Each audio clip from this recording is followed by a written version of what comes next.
Morphology of flowering plant में हम देखेंगे जो पुष्पी पादप होते हैं उनका जो शरीर होता है मुख्य रूप से दो भागों में बटा होता है। एक जड़ तंत्र, दूसरा पर्रोह तंत्र।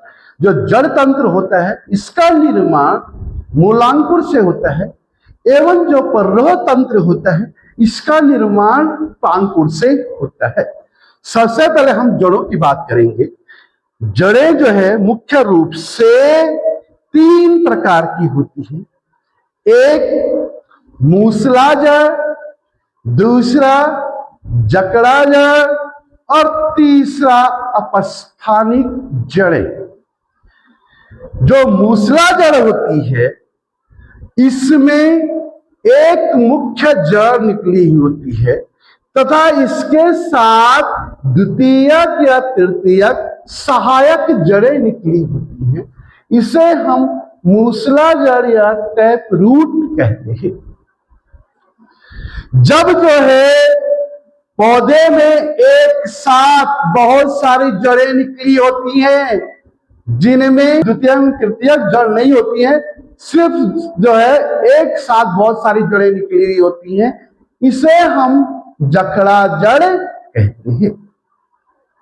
और तीसरा, जब पौधे के जो है तने से अन्य जड़ें निकलती हैं और सीधे नीचे जमीन में दस जाती हैं और यह पौधे को आधार प्रदान करती है एवं खनिज अतिरिक्त पानी तक खनिज लवणों का अवशोषण करती हैं, उन्हें हम जकड़ा जड़ कहते हैं। जैसे आपने बरगद में देखा होगा।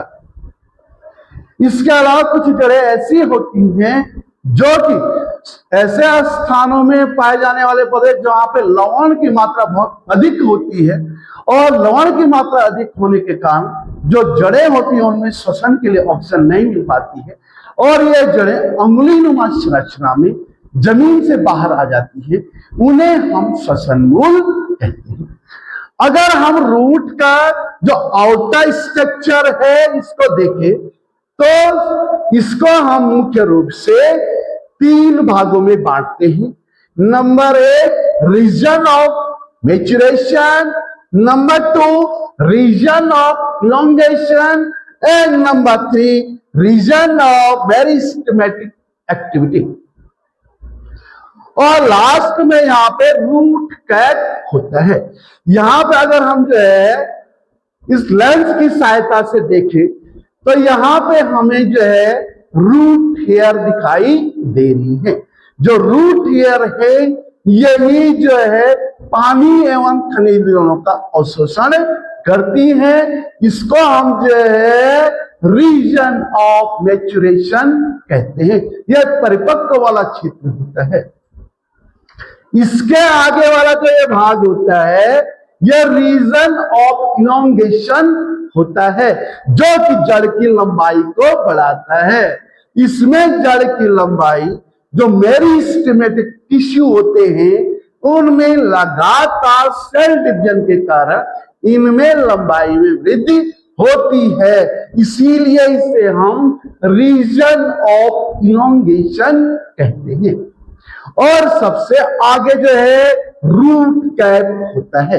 ये रूट कैप जड़ों को जो है मिट्टी में धंसने के लिए या जो है पत्थरों कंकड़ों आदि को अलग करने के लिए मजबूत आगे वाला हिस्सा होता है जो कि मिट्टी को हटाता है। तो इस प्रकार ये तो है जड़ की संरचना। अगर हम जो है इसके बाद हम तने को देखें तो तने से जो है पौधे को आकृति प्रदान होती है। इसके अलावा जो तने हैं, तने पौधे को जो है तने से पौधे पे पत्तियां, फल एवं पुष्प लगे हुए होते हैं। और तने भी अलग अलग प्रकार के होते हैं। कुछ जो है खोखले तने होते हैं, कुछ काष्ठीय होते हैं, कुछ रोमिल तने होते हैं। तो ये जो है तनों के प्रकार होते हैं। अगर हम जो है पौधे में पाई जाने वाली जो पत्तियां हैं उनको सिरा विन्यास के आधार पे देखें तो पत्तियां सिरा विन्यास के आधार पे दो प्रकार की होती है। एक होती है समांतर सिरा विन्यास वाली पत्ती, दूसरी होती है जालिकावत सिरा विन्यास वाली पत्ती। सबसे पहले हम जो है समांतर सिरा विन्यास वाली पत्ती को देखेंगे। जब पत्ती में एक साथ बहुत सारे मुख्य अक्ष लगे होते हैं या बहुत सारी सिराएं पत्ती में एक दूसरे के समांतर निकली हुई होती हैं, तो ऐसी पत्तियों को हम समांतर सिरा विन्यास वाली पत्ती कहते हैं। दूसरा है जालिकावत सिरा विन्यास वाली। जब पत्ती में एक तो जो है मुख्य अक्ष होता है, यहां देखो ये मुख्य अक्ष है, इसके साथ अन्य जो है जालिका के रूप में अन्य अक्ष निकले हैं, तो इसे जालिकावत सिरा विन्यास वाली पत्ती कहते हैं। तो आपको ध्यान ये देना है, सिरा विन्यास के आधार पे पत्तियां दो प्रकार की हो रही है, एक समांतर सिरा विन्यास और दूसरा जालिकावत सिरा विन्यास। नंबर 1 सरल पत्ती, नंबर 2 संयुक्त पत्ती। जो सरल पत्ती होती है, सरल पत्ती वे पत्तियां होती हैं जिनमें फलक का कटाव मुख्य अक्ष तक नहीं पहुंचता है, इसे हम सरल पत्ती कहते हैं। दूसरा जो संयुक्त पत्ती होती है, संयुक्त पत्तियां वे पत्तियां होती हैं जिनमें फलक का कटाव मुख्य अक्ष तक पहुंच जाता है, उसे हम संयुक्त पत्ती कहते हैं। तो आपको ध्यान ये देना है, अगर हम मॉर्फोलॉजी ऑफ फ्लावरिंग प्लांट देख रहे हैं तो इसको हम पर्णोत्तंत्र तंत्र एवं जड़ तंत्र में बांट रहे हैं, और जो जड़ की जो आउटर स्ट्रक्चर है इसको हमने देखा। जड़ें जो है, जो मूसला जड़ है ये द्विबीजपत्री पादपों में पाई जाती है, तथा जो जकड़ा जड़ है यह एक बीजपत्री पादपों में पाई जाती है। इसके अलावा ध्यान ये दें कि जो पादप होते हैं इनमें जब परिपक्व होते हैं तभी फ्लावरिंग एवं फ्रूटिंग होती है। अगर हम जो है पौधे पे पत्तियों के लगने के क्रम को देखें, जिसे हम पर्ण विन्यास कहते हैं। जो पर्ण विन्यास होता है, कुछ पौधों में पत्तियां एकांतर क्रम में लगी हुई होती हैं।